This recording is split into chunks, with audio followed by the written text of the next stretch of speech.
lungai faten bel turan song vela nun him le zolna omoti an bel sum le pa o hau sakna Kalvari cross sau kathuang ani chu kalim le kalong na be o Kalvari cross kathuang phong ki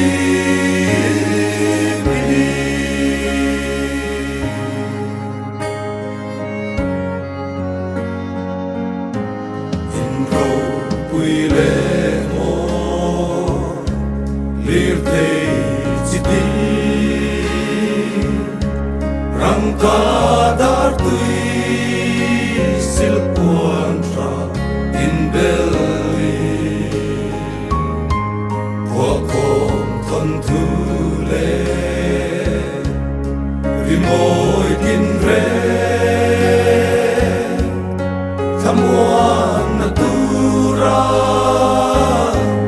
antuamani Gates Kalvari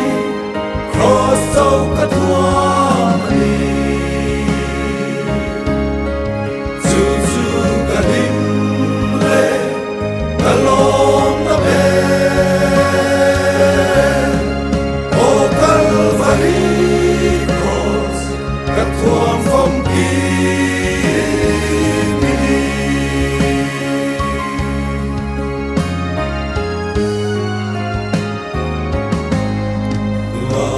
Lang phal na subun lim na chen kha ten so na na tuamani chen kha ten fin le sir sa na te katan song o cross enkimini Gates Kalvari cross sau kathuamani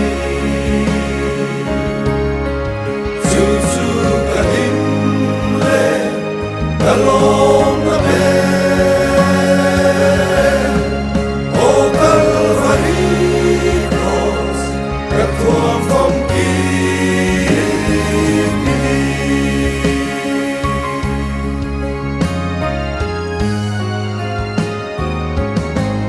Indro puile mo lirte chiti rangka dar tui silpuan tra in belly pokom ton thule rimoi tin re thamuan natura antuamani Gates Kalvari